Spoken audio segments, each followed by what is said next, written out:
Hello and welcome to YHTV's Magical Medical Tour. Thank you for joining us today. I'm Christina Suzuma, and with me is our wonderful medical guide, Dr. Glenn Woolman. Hi, Doc. Hello, Christina. How are you? Absolutely, simply awesome. What a day, huh? It's going to be a great day. I'm very excited today. Why is I'm that? bouncing already. Oh, really? How high? Pretty, not bad. I mean, Not bad? We're just getting this going, right? Okay. Yes. Well, we're going for the record today. We are going to go for the record. Why not? I am putting our guest, in a very tight spot now. We have a very special guest today. Greetings, everybody. Welcome to Magical Medical Tour. I'm Dr. Glenn Woolman. I will be your host along with Christina as we travel through another quadrant of the healthcare galaxy, searching for optimal health.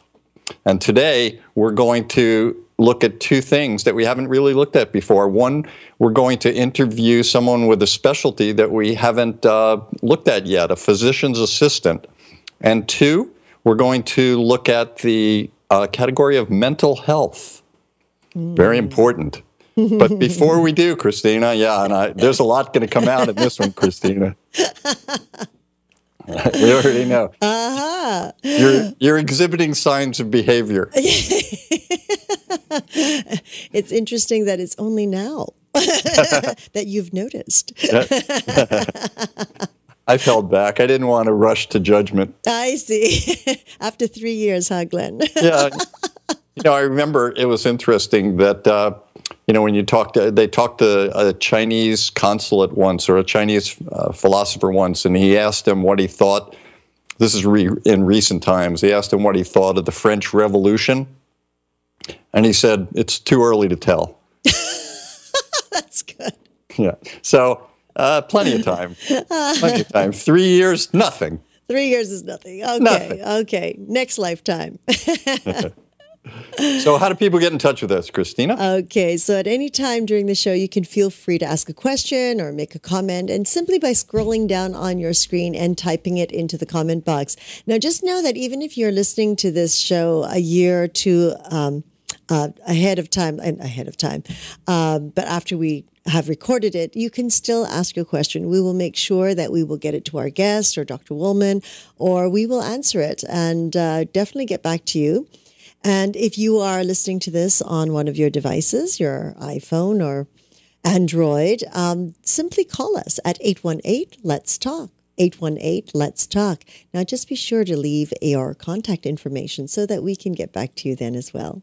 Thank you, Doc. You're welcome. Let's get rocking and rolling here, huh? Oh, yeah.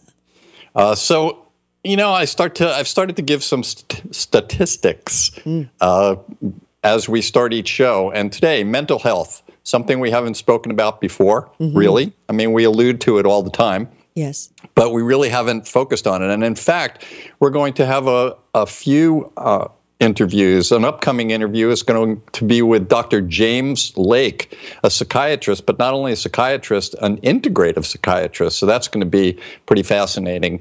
But today we're going to be speaking with someone on the front lines of mental health. This is Jeffrey Schwartz. He is a PA, a board-certified PA, a physician's assistant. We want to find out what that exactly is as we go on, but we're also going to find out what it's like working in a psych ward in an emergency department, also a hospital ward, and also an outpatient. So we're going to see mental health from a number of points of view today, and I couldn't think of a better way to start than introducing our next guest, Dr. Jeffrey Schwartz. I'm calling you doctor. I'm going to call you Lord later, maybe, Jeffrey. And well, I appreciate that. I'm hallucinating already just thinking about this. Hello, Dr. Schwartz. Welcome to our show. I'm supposed to correct everyone who says doctor and say PA, and I'll do that once. Okay, PA Schwartz? Jeffrey is fine. That's what everyone calls me. PA Schwartz sounds like a department store. Yeah. Yes. What are you selling, Jeffrey? Mental health, I guess. Is that expensive, or are there bargain deals on Groupon? It depends on how you look at it. So I looked at a statistic the other day, and I saw that 42.5 million American adults, or about 20%, 1 in 5, suffer from some form of mental illness. That's pretty impressive. 42 million people, American adults, and we're not even talking about kids, and certainly kids are not immune to mental health problems. So this is going to be interesting today, Jeffrey, and you're going to be the one that represents all of physicians' assistants on the planet forever, so no pressure there. I thought I'm going to be representing all the mentally ill people. We'll judge that. Christine and I will judge that as we move on. We'll give you a rating, like a 6.8 or a 9 for a mentally insufficient act that we see. If you look at the statistics from the National Alliance of Mental Illness, NAMI, they put the number of Americans who have mental illness at about 61.5 million, about 1 in 4. So it always depends on who's doing the statistics, but that's still a lot of people. 1 in 4? 1 in 4. And the really sad statistic is that of those, about 60% never get any treatment. And so in the emergency room in Brooklyn where I work, there's a mixture of people who've never seen anyone who has serious mental illness. People have seen psychiatrists and been in hospitals many times. And then people who come in, especially kids who just said the wrong things and not really mentally ill, but the system, if you say anything that I read a poem about suicide 10 years ago, they might be sent in to be evaluated. Interesting. They're trying to cut back on that, though. Yeah, that would be good. We don't want to we have enough people with mental illness. We don't want to bring in people that are actually healthy. There's a significant portion of people who go to an emergency department who have very little wrong and probably shouldn't be there, but that's also part of our system. But there are many people who are uninsured, so if they have something that we would consider relatively minor, they don't have anywhere else to go. So, but, if they have a splinter or a little cut, there's no one they can ask. So that's one of the issues that anyone who runs an emergency department does, because there are people who really have emergencies, and then there are people who think they have emergencies but have nowhere else to go. And so the medical people see them, and I see them also. And part of my job is to decide, essentially I have one job in the emergency room, and decide who's safe to go home, who's safe to live independently in the community, and who's not. And then if they're not, are they able to understand that they're not safe? Or can I talk to them and give them options? So that in terms of emergencies, and people will come in various kinds of crises, and that's true. That's why we're there in emergency medicine. So most of the time, except for pediatrics, in the pediatric emergency room, the residents will filter out the people who really just don't need to see me, although I'm always happy to talk to someone who's stressed out and talk about stress reduction. I mean, that's part of medicine and psychiatry. So I'll see a broad gambit of people who just can't sleep, who are anxious because they're stressed, and people who are so severely mentally ill that they just can't communicate at all. Wow. Yeah, we're going to get into all of that. I think one of the things, and I worked in the emergency department, one of the things from my own mental health and the mental health of all the doctors and nurses that I worked with, for many years we would struggle with someone that would come into the emergency department with something that we didn't consider an emergency. And it became frustrating because we wanted to take care of emergencies. Right. But the best way we finally dealt with that is say, in each of their minds, they believe it's an emergency, so let's deal with it. Jeffrey, before we get into some of the deep things, Sure. I want to learn a little bit about you for a few minutes. What got you interested in being a healer, and then what brought you to being a physician's assistant, and then what brought you to mental health in the specialty? So many answers to that, just like there's many answers to how any particular individual becomes the person they are. I grew up on the fringes of the South Bronx, so that led to two things. One, because of all the gangs and violence, I had to run a lot, so I probably would have been about 4'8", but now I'm 6 feet tall, so I kind of stretched out. So that was one of the good things. But the other thing is and this was in the 60s and 70s. It was really a broken in terms of city engineering. It was broken. I mean, there were so many like dangerous 12, 13, 14-year-olds who were holding most of the neighborhoods in the South Bronx captive because they were too afraid to go outside. And I didn't want my children, if I ever had them, to have to grow up in a world like that. So that was probably one of the first steps. The other thing is being a curious person. I would go outside the local doctor's offices and look in their trash, and I would fish out their anatomy books and their medical texts, and I would just be fascinated by the complexity of the human organism.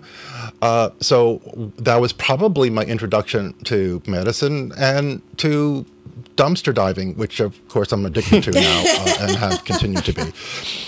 You're a track star and a dumpster diver. Right. No, now so but that wasn't really a good career move. So. And I think probably another step was that I went to the Bronx High School of Science, which is a specialized high school with fancy tests, and somehow they lowered their standards and let me in.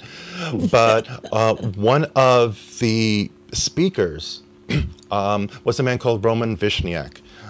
He's no longer with us, but he had initially photographed the Jews before the Nazis, and he eventually became a microphotographer specializing in microscopic ocean life. And, you know, in the 70s, you had bio classes, and you would take apart mice and rats, and you wouldn't think twice about it. So Dr. Vishniak, who I'm told at the time had 12 PhDs and spoke 22 languages, but he was a very humble man. So he would show us slides of these microorganisms that he prepared because he had been working in Woodhull National Laboratories up in Rhode Island, and he would show us the slides, and they would all be live, never stained. And then he told us that he would then put it back in a bucket, drive it from New York back to Woodhull, and put them back where they came from, unharmed. And that was the first time I saw the interchange between science and compassion. Oh, and beautiful. I was really touched by that. And him being a brilliant man. Wow. I love was that. kind of another Yes. step. So excellent. I like that between science and compassion. So now you decided to become. How did you become or decide to become a PA? What was the draw to that? And also tell us after that, what are the criteria? What's the education requirements to become a PA? And would you recommend it to people that are watching the show? Sure. So how I became a PA. And a psych PA, probably the first step was that having graduated from Sarah Lawrence with a liberal arts education and having no practical skills, and in fact I think they prided themselves on that, although it was a wonderful school because it focused on independent studies and there was no curriculum. Bronx Science was very organized, and there was really not a lot of choice. And so the year after that, I actually took a year off, and then I studied Tai Chi, which I became fascinated about and eventually started teaching. So I got introduced to Chinese medicine. And the other thing is that I took temporary jobs, and it didn't take much time to realize I didn't want to spend the rest of my life stuffing envelopes. So I decided to go to school, and I went to Sarah Lawrence. One of the things that I studied with Professor James Zito was Shakespeare. And one of the assignments we had was to take one paragraph and write about it. So I took one paragraph from a Shakespeare play, and I stopped 32 pages later. And but besides, it was beautiful, but the unfolding complexity was just wonderful. And people are like that. You have a surface impression, and then you talk to them. And then there's more and more and more and deeper levels that you get to unravel. So after I graduated college and I had other wonderful experiences, I had a background in science from Bronx Science, and I had started taking some photography courses. So I got a job in a newspaper. It was called Soho Weekly News. It was defunct in the 80s as a darkroom assistant. And because of my techiness, not long after I started as an assistant, I redesigned and took over their darkroom. And then I became a photo editor and then a photojournalist. And as a photojournalist, you learn to get people to tell you their stories in a very time-sensitive way, and people might be in a crisis, and you just have a few minutes to get the story, take the photograph, which often they don't want to be, although I was very fortunate and photographed a lot of dance, theater, and music, and wonderful people, but you have a very limited time, and so you learn how to get their story in a very efficient manner. And that really served me well eventually when I went into psychiatry. But the last step was, after photojournalism, which really doesn't pay very well, I became a commercial photographer, and my heart just wasn't in it. I have this thing that I'm not really happy unless I'm helping people, which is probably the whole part of that whole journey. I took a vacation while I was trying to figure out the next step and went to Breckenridge, Colorado, which is a beautiful place. And I learned a very important lesson, that if you don't know how to roller skate, you shouldn't try to learn on the side of a mountain. So inevitably, I, with my skates on and my camera bag, I would fall and hit my butt and fall and hit my butt. And eventually I fell forward and protected my camera equipment. And I did that well, but I broke my wrist, which wasn't a big deal. And in my defense, the air is really thin up there. So clearly I wasn't responsible for what I was doing. There's no defense, Jeffrey. No, Sorry. that is true. Although one of the things that came out of that is they renamed the mountain that I was on, and they now call it Mount Stupid.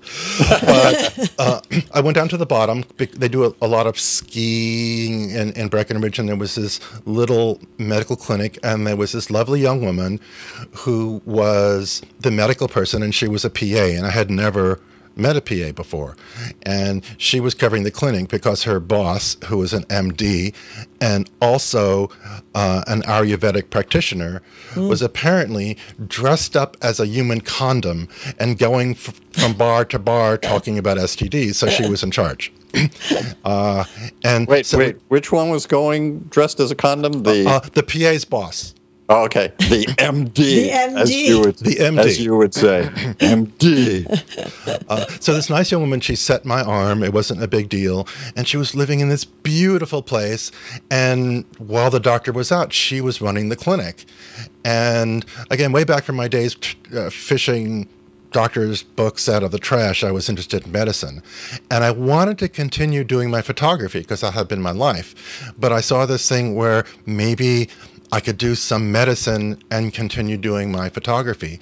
So at that point, I had already done essentially pre-med before, but it had been so long because I was in my 30s. One of the interesting things about a PA is that many of us have this as a second career. So I had a depth of career experience, photojournalism, other things, which I then bring to being a PA. And I retook my pre-med classes, and at that point, PA school was about 2 years, a very intense 2 years, where I'm told you compress 4 years of medical school into 2 years, which I loved because I'm fascinated by medicine, as clearly you all are. And then I graduated 2 years later as a PA. Now, at that point, PAs were at the baccalaureate level. Actually, I have 2 bachelor's degrees.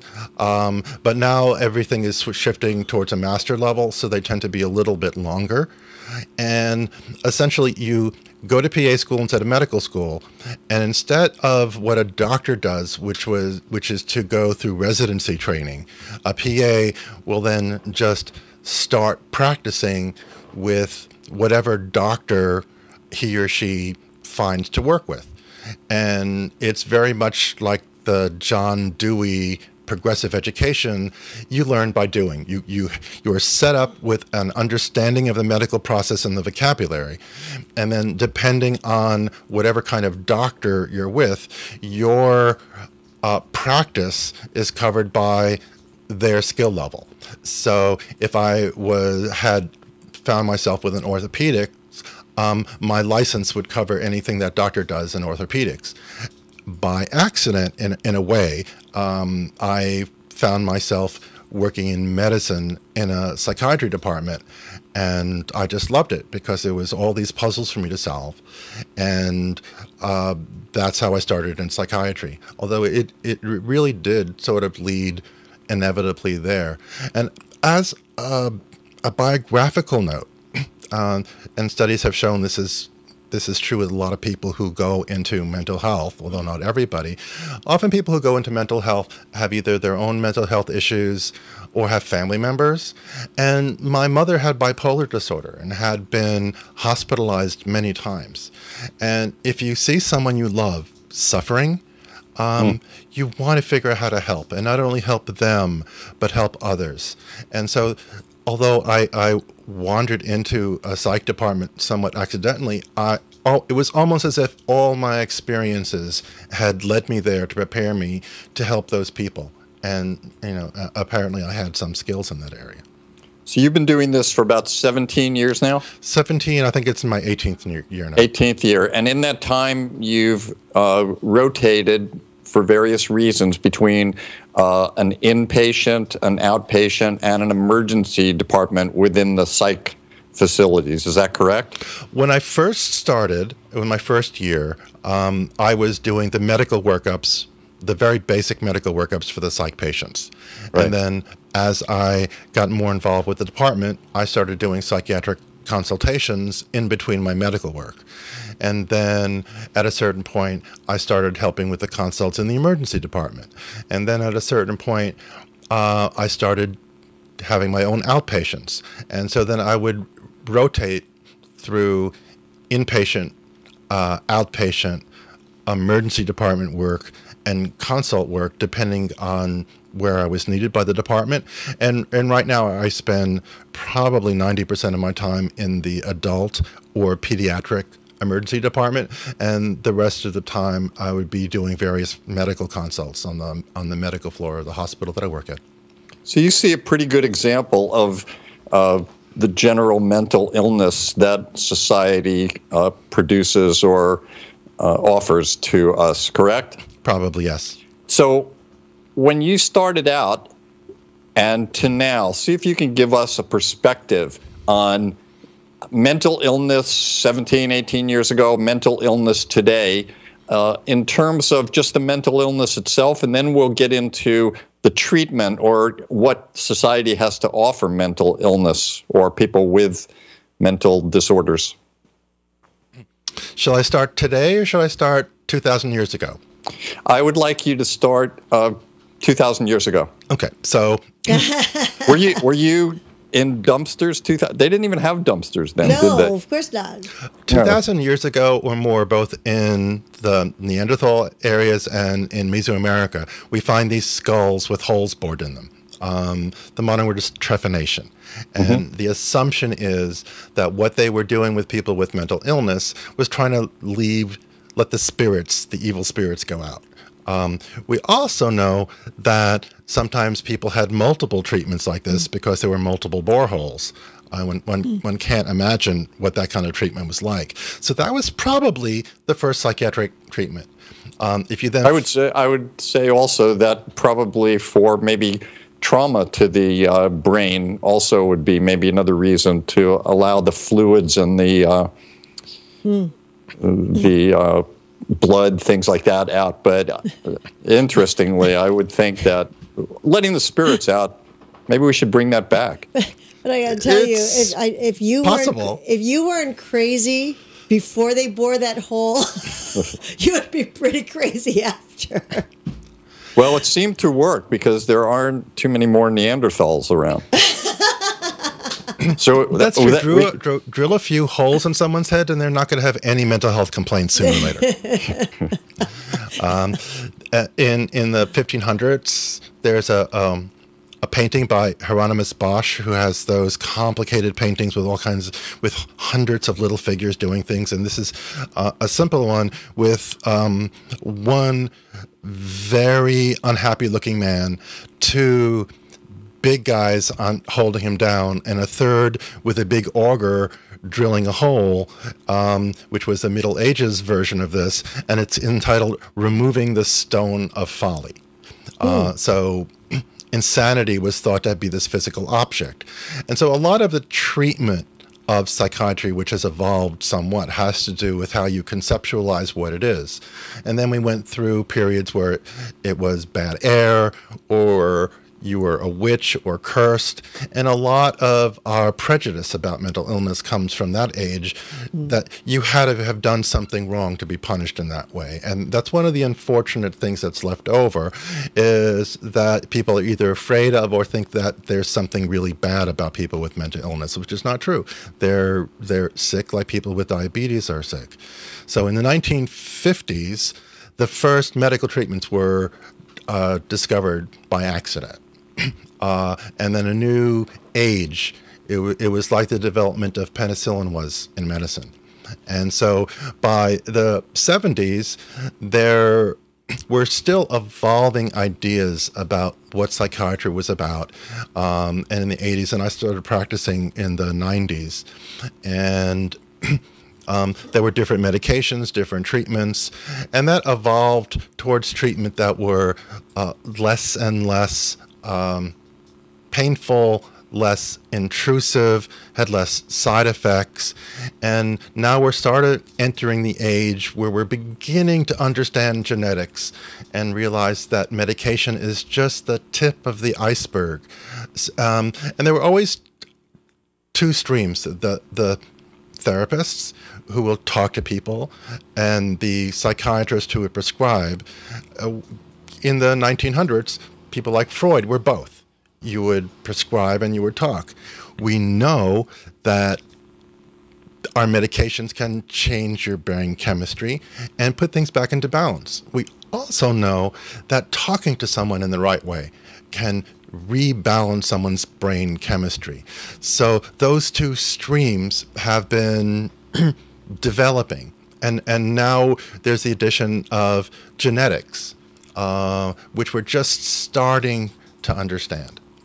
So we've come a long way from drilling holes in people's skulls, I hope. But we still have a long way to go. And a lot of it has to do with relating to the person and what their problems are, and being compassionate, and just wanting to help them in any way you can. That was a really nice perspective right from the beginning to now. I really liked and appreciated that. You're welcome. And I think we're going to see even more now that we see the improvement in neuroimaging and functional MRIs. We're going to be able to see a lot more in mental illness and the treatment of mental illness, recognitions of it, etc. So I'm very excited about that part of it. Certainly the drugs and the talking are very important, but there's got to be more to it than that. We have to look at it from many points of view now, and I think we're starting to get that. When you see people coming in, one of the problems we always had in the emergency department is, and you mentioned this before, you said that we had to make sure if people were safe. Well, there was another part to that also for us. It was not just if they were safe, but are they a harm to themselves or a harm to other people? And it was those two criteria that made us decide whether we let them out or we kept them under observation for a certain amount of time. But once we decided that they were someone that was unsafe either to themselves or to others, then it became a real challenge to find a psychiatrist, find a bed for them. There were always hospital beds for somebody with a fracture or a heart attack, but it didn't seem like there were a lot of beds and people ready to admit a psychiatric patient. That was very difficult for us. Is that the same for you in New York right now?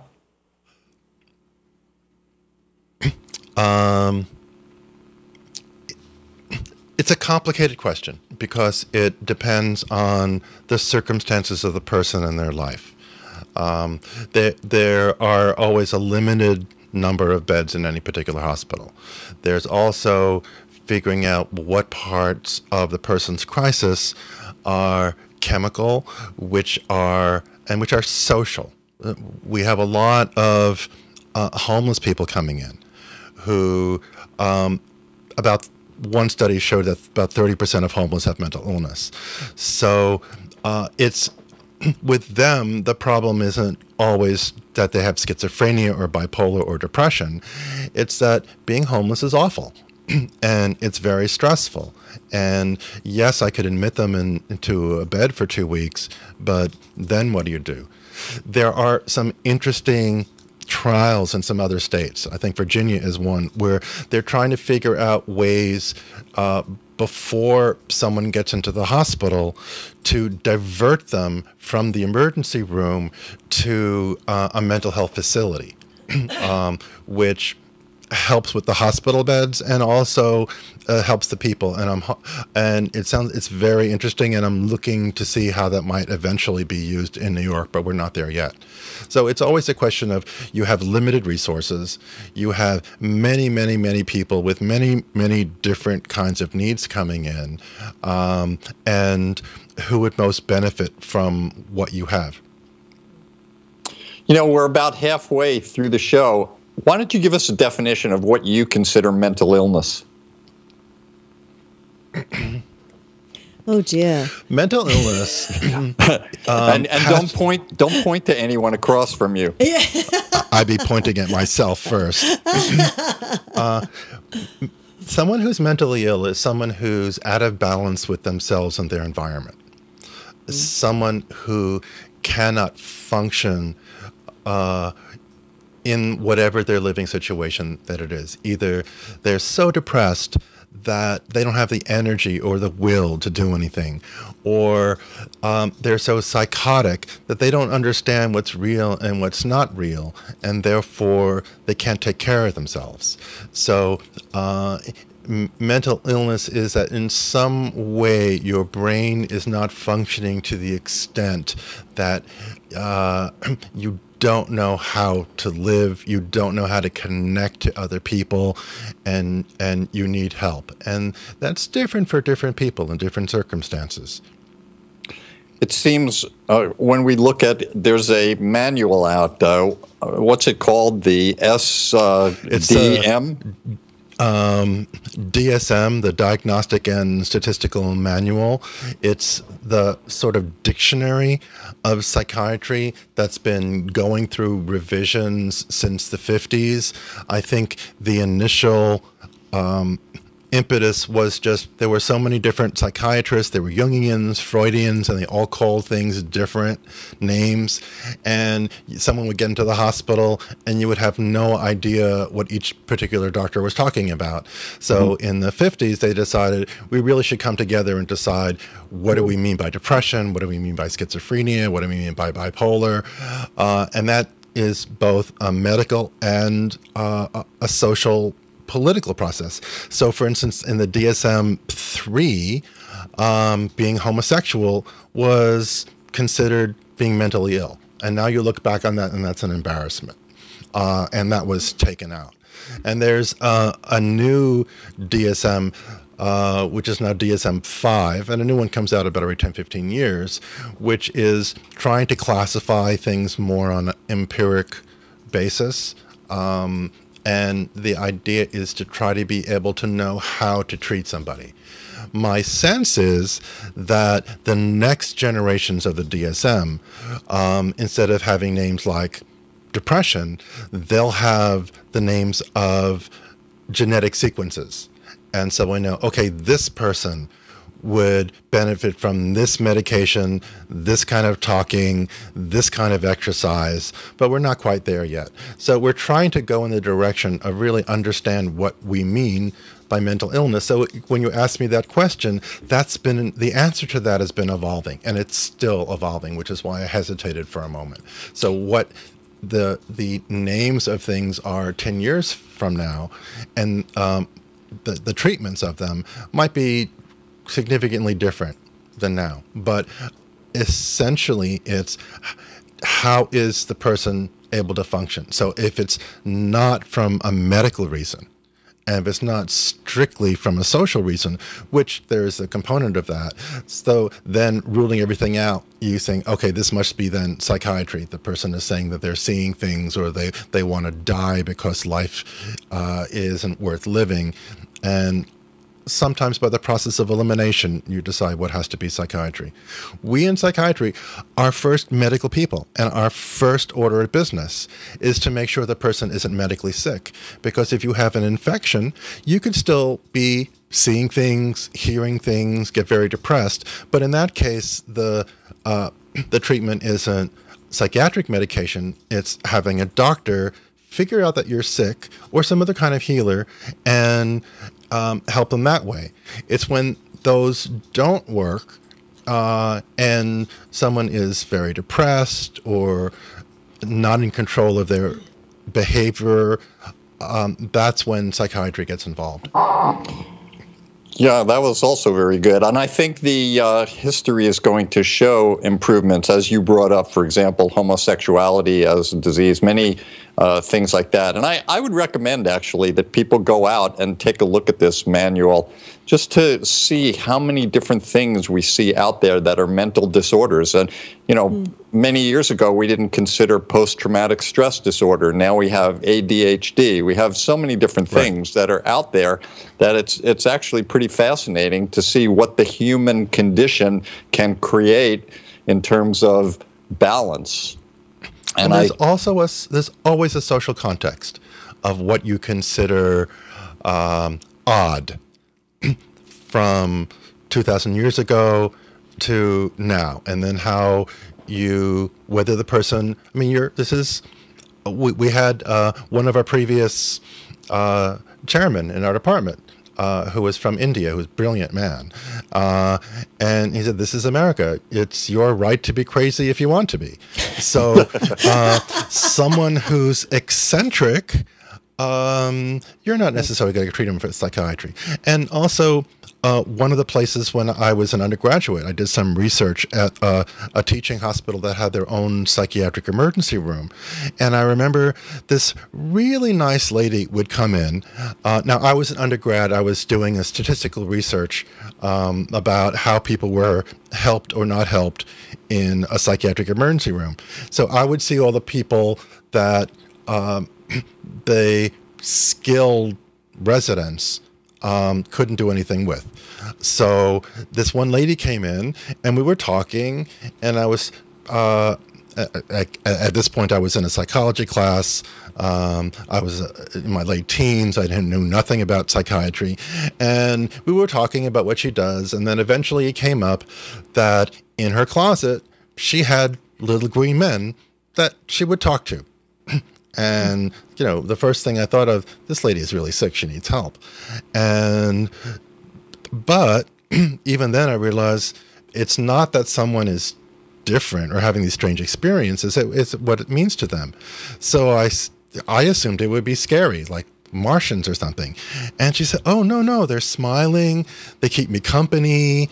And I realized that was, other than coming to the emergency room, that was for her social contact. And to give her medication, to take that away without giving her something else would have been cruel. And this was in the 70s, the residents realized that. And so she would be able to come into the emergency room whenever she wanted. That was her social contact. And the question about, well, if she really didn't need to be medicated, but she did need some human contact. And so that, for her, was a very valuable service. And it was also clear that not everyone needs to be treated for having unusual experiences. Well said. I really like that. Yeah. I think nowadays, in more modern times, we'd see little minions in our closet.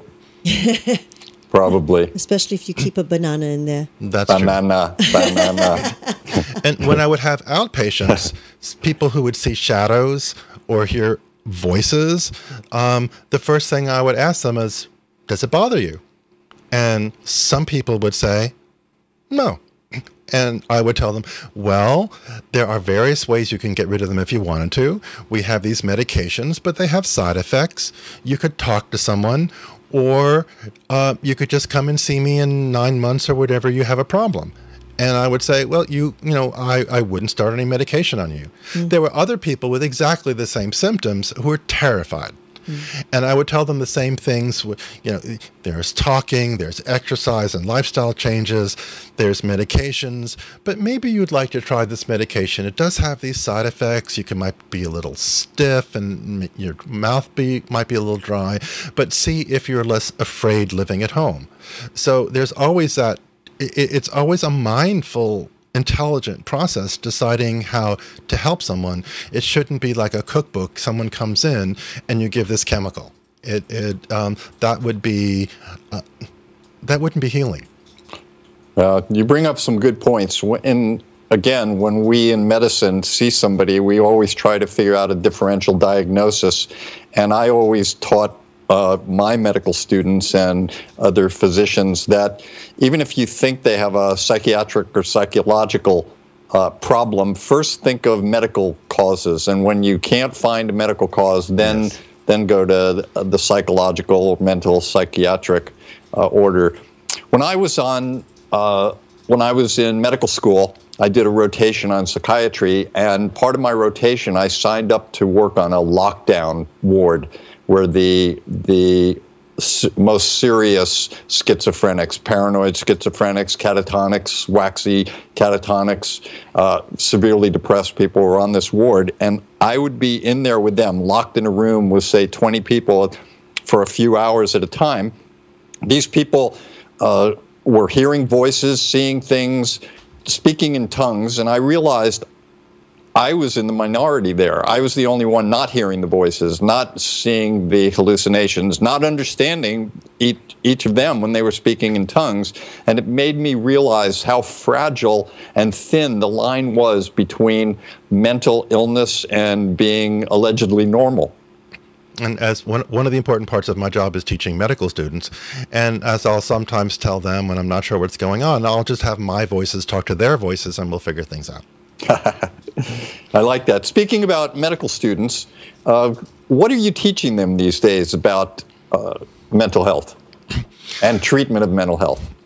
So I teach both a survey course of how to approach someone with mental illness and psychopharmacology with a focus on emergency psychiatry. So to my mind, the most important thing isn't the chemistry. It's how to figure out how to communicate with another human being and figure out what's going on. And so one is observation and communication. I was reading an article about the detection of deception in forensic psychiatry. Forensic psychiatry is where the law or criminality is involved. And that particular article talked about how something like 85% of human communication is nonverbal. Well, when we're going to school, mostly we're taught to listen to the teacher. We will pick up on people if they're very angry, if they're very sad. But if it's not obvious like that, we won't necessarily pick that up. One of the analogies that I use for my students is to ask them if they know who Sherlock Holmes was, and most do, and if they knew who Sherlock Holmes was based on, and most people don't. Sherlock Holmes was written by Sir Arthur Conan Doyle, who was trained as an ophthalmologist. When he was a medical student, he would go to lectures by a Dr. Ball, who practiced medicine in London, 1860s, 70s, and 80s. And he was practicing what would eventually be called forensic medicine, just like the fictional character Sherlock Holmes was practicing forensics before that was invented. And one of the things that struck Arthur Conan Doyle was that Dr. Ball would talk about his observations, and then people, and they were British, this was in London, and they would stand up while they were talking, and he would then, after he answered their questions about what he was talking about, tell them all kinds of things about them that he couldn't possibly have known. So who was Sherlock Holmes? A stranger would knock on his door, and he would open it, and he would say, "You've just come from Dusseldorf. This is the fictional Sherlock Holmes." And the person will say, "Well, we've never met. How could you possibly know that?" And Holmes would say, "Well, there's some red clay on the outside of your left boot. The only place where there's clay of that color is the 57th Street Wharf. The only thing that docks there is a 237 from Dusseldorf is now 415. Therefore, you've just come from Dusseldorf." And the person would say, "Astounding, Holmes," and Holmes would say elementary, although actually he never really said that. But and I train my students to be medical Sherlock Holmes, to pay attention to the little nuances where people are communicating. It could be as simple as someone not talking but pulling themselves away into a corner, and you have to anticipate that they're thinking that you're a threat. And if you just go right up to them, they might think that you're going to hurt them. And one of the other things that I tell my students is that if you're dealing with a human being and communication, you could never make any assumptions. Someone is sitting there, you have no idea how they're experiencing reality. Everyone assumes, well, they look kind of like me, they must be acting like me, and they must be thinking that like me. You can't do that in psychiatry. So by observations, by talking to them to try to get them open up, to see their tone of voice, how they're sitting, how they're looking at you, and how they choose to tell their story, you learn an enormous amount about how their brain is functioning. And if you're lucky enough that they're verbal, you can start getting an idea of how they interact with their environment and whether it works or it doesn't work. And if it doesn't work, then you'll call that pathology. And often those people are miserable and terrified, and those become our patients. And then once we figure that out, the question is how to help them. And there are many, many different ways to help. You know, you speak about observation, and I think that's a really important aspect. When I walk on the street, and when I used to walk on the street in New York, I would see a lot of people talking to themselves, talking to an air conditioner grate, talking to a telephone pole, and it was easy for me to make the diagnosis of there's possibly a mental disorder. But now, with people with cell phones and little earplugs and things like that, I still see these same people talking to themselves, or what appears that way. But as part of observation, you can't be treating those people. They're just on the phone. But now they're a reflection of a different social illness in terms of mindfulness, because you'll see those people talking and they have their phone in their pocket and they're walking and they walk into street signs and they walk into traffic because their mind is now in their machine, not in their head, and they're completely cut off in some ways as much as my patients are. And that's something that we as a society have to learn to cope with. Not only is it very annoying, but people are starting to get hurt. And they're driving, focusing on these conversations, and bad things happen. Yeah, you know, that's very interesting to think about that as possibly will technology and all of these technologies cause a new form of a mental disorder in the future. Well, we're society's evolving, we're evolving, and some of the evolution is adaptive and helpful, and some of it isn't. And this is really kind of new for us. There's a lot of technology. Now, most of what we do in psychiatry is medication and talking and educating, but there are other kinds of technology, for instance, electroconvulsive therapy that used to be called shock therapy, which is phenomenal because you'll get someone. I remember the first time I saw it. There was a woman who was in her mid-50s. She hadn't eaten for weeks. She hadn't talked to anyone in months. She had tubes coming out of every orifice. The only way that you knew that she was alive was that she had a pulse and she was breathing. Otherwise, she was a statue. And they told me that she was going to give this somewhat elderly lady ECT shock therapy. And I was thinking to myself, why are they going to torture this woman? And I had seen One Flew Over the Cuckoo's Nest, the Ken Kesey movie, which is a wonderful movie about authority and the abuse of it. Very little to do about psychiatry, but I saw that, and it made, as many people, a terrible impression. And I thought, why are you going to shock this lady? Just let her go to a nursing home somewhere. She's a vegetable, but just keep her company. And so. At that point, it was one of my first 2 years, and I was doing the medical workups for all the psychiatric patients. So a week later, I saw this woman who I didn't recognize as someone who I had done the history and physical and worked them up medically. Oh, excuse me. And this woman was on the phone making plans to have tea with one of her neighbors. And I was asking the nurse, who is that? Because I couldn't remember seeing her. That was the woman who a week before was wheeled in, that I think you might as well give up on her. And that was as close to a miracle as you see in medicine. In just 1 week, she got her life back. Now, I'm not saying everyone should have electroconvulsive therapy, far from it. And there are many new kinds of treatment that are in development. But it's pretty amazing that what we can do now that we couldn't do before, when it's done with compassion and intelligence. Nice. When we talk about that, Christina, do you have any questions? No.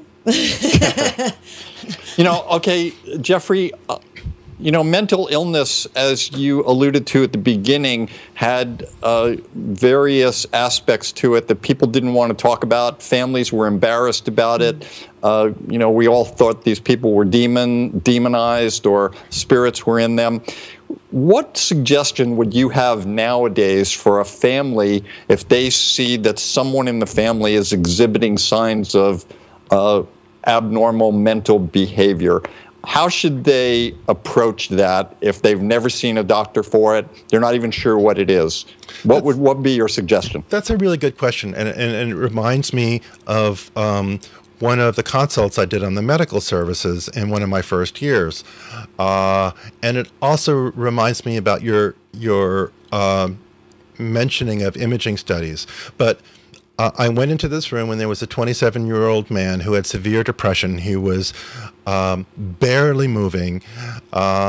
The father was saying, "You lazy bum, get out of bed." Mom was literally pulling her hair. What did I do wrong to make a son like this? And of course, the poor young man was being victimized by his parents to figure out, well, why is he so abnormal? Because any normal person would just be getting out of bed and doing things. And so I sat them down and we had a talk. I mean, there's many ways that you talk about balance within mental health. So one of the metaphors, and also there's a certain amount of reality to it, is talking about chemical balances. That someone who has diabetes has a chemical imbalance in their pancreas. We don't say that because they're diabetic, they're evil, they're lazy, they were raised wrong. We say they're sick and we need to help them. So I talked to the family about just that kind of understanding. And the stress level in the whole room went down. Mom relaxed. Dad relaxed, and the poor person who had severe depression, he was no longer being attacked and ostracized by his family. And in terms of imaging, one of the things that we learned, that there's something called a PET scan, which shows how different parts of your brain are metabolizing sugars, and they light up like light bulbs. And what it looks like, and it's one of my favorite images to show students, you see someone who doesn't have depression, and the brain is kind of like a house with all the lights turned on. And then you see a PET scan of someone who has depression, and it looks like a house with almost all the lights turned off. Now, one of the things that we learned from that is biochemistry. It's not because that's a lazy person. That person is not eating and can't remember things and is sad because large parts of their brain are literally turned off. So, one, you have to have compassion for that person because they haven't done anything wrong. They've inherited those genes that caused that. And then you have to think, okay, your brain is literally turned off. Well, how do you turn it back on again? And there are lifestyle changes like meditation and yoga and Tai Chi and exercise and sleeping right and avoiding certain drugs, sometimes like caffeine, which we don't really think of as a drug. And then there's talk therapy, and talking the right way and listening the right way can also affect the balance of chemicals in your brain, which is really amazing to think about because that also means that the way that you think about yourself and the way that you talk to yourself can turn your brain on and off. So someone with depression tends to be very negative. Their self-esteem disappears. Their sense of the possibilities of life disappears. They tend to be a negativity magnet. So if you can just talk to them without using chemicals and let them understand the distortions of their own thinking, their brain starts lighting up and the depression starts resolving without the use of chemicals. Now, medication is what I'm calling chemicals, are also quite effective. And sometimes someone is so turned off, they can't even talk without that. But so one, you understand that it's a physical illness like diabetes or anything else, and that because of that, it's treatable. And we're not even talking about the spiritual components, and there's certainly a spiritual component also. I'm not sure I'm qualified to talk about it. But those are the things that I talk to families about. So that one, don't give up hope. Not only are there many options available now, but new ones are developing all the time. And two, most of our patients can be helped if you just try and don't give up on them. And those are the things that I talk to families. And so bring them to someone who understands these things, who's not afraid of them.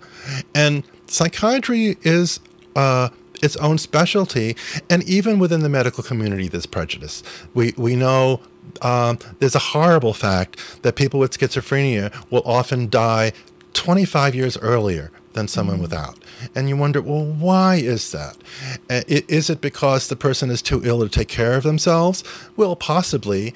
Or is it because they don't look like everyone else, they don't talk like everyone else, they're a little scary, and doctors don't want to have them waiting in their waiting rooms and scaring their regular patients so they don't get treatment.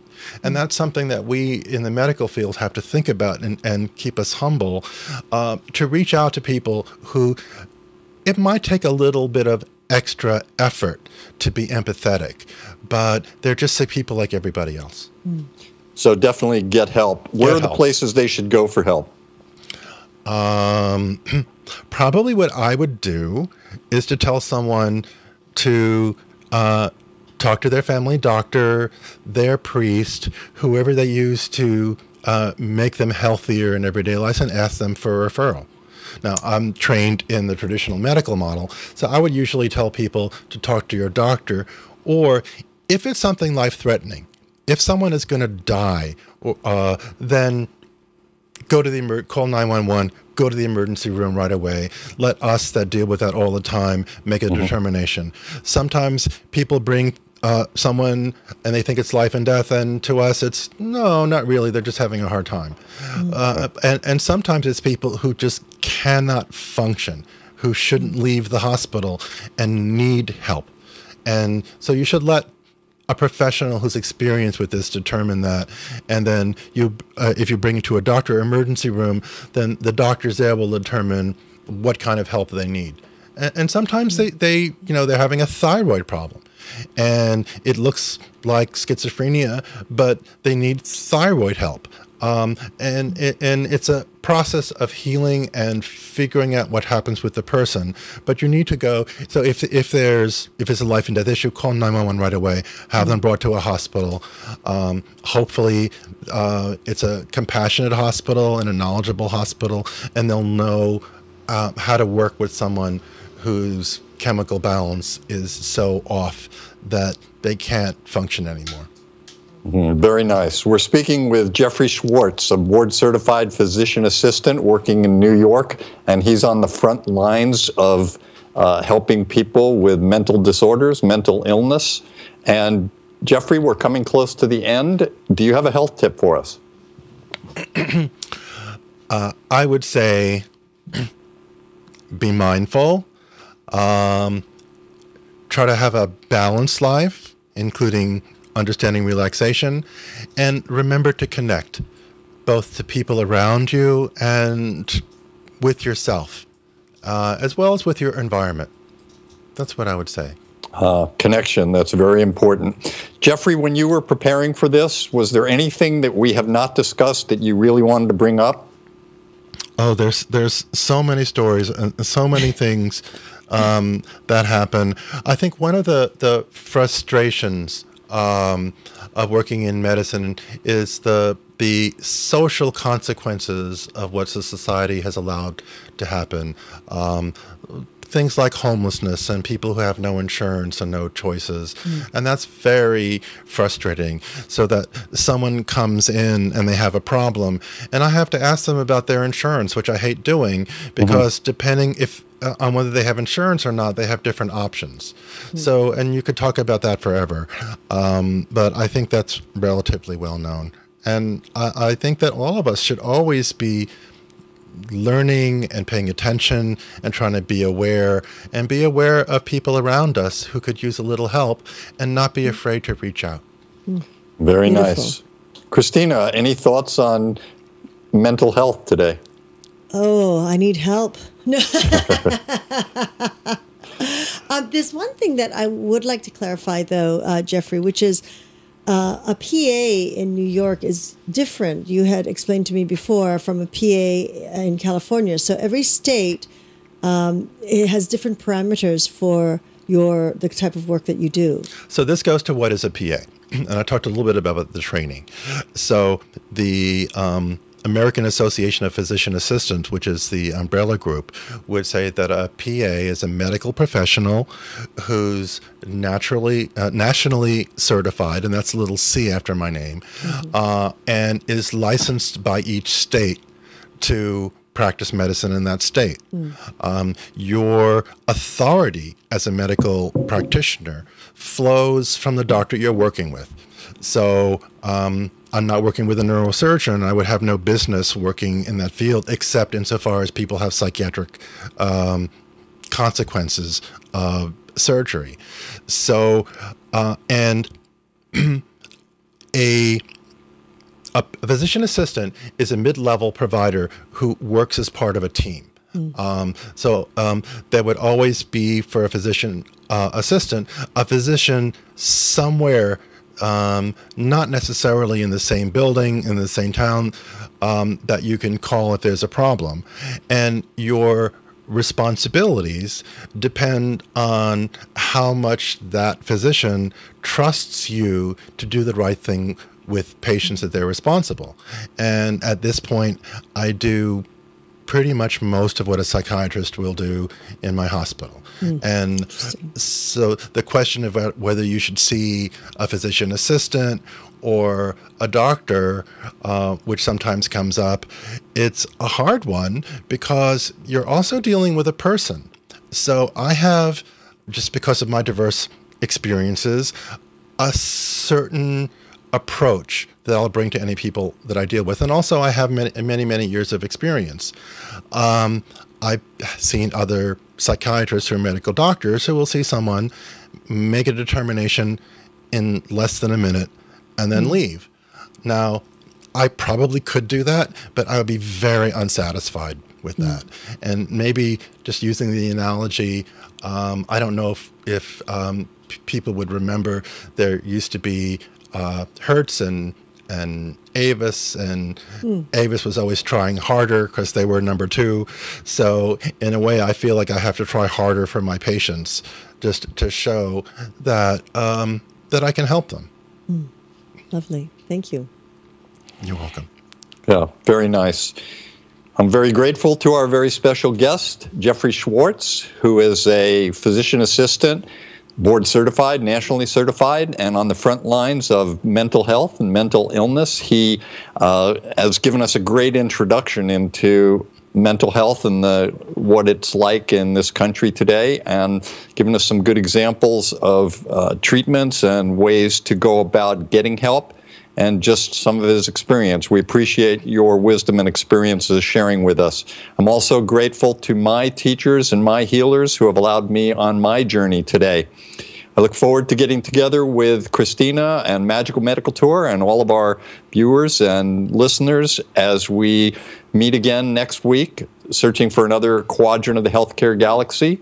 And until that time, thank you so much, Jeffrey Schwartz. Thank you so much. I appreciate it. Yeah, it was a pleasure. I look forward to maybe another conversation at some point. Until that time, I wish you all optimal health. Mm-hmm. Yes, and thank you so much, Jeffrey, and of course, Dr. Woolman, for a wonderful show. And of course, we would like to thank each and every one of you for joining us in this new platform of education and information. We're grateful for your continuous support, and we look forward to hearing your feedback on how we can serve you better. Now, you can connect with Dr. Glenn Woolman through his website, glennwoolman.com, where you can learn about his Metaphor Square Breath. And you can connect with Jeffrey Schwartz through here on Yoga Hub, whether it is scrolling down on the screen and sharing your comments there, and we will, of course, get it over to him, or giving us a call directly at 818-LETS-TALK, 818-LETS-TALK. And until next time, namaste.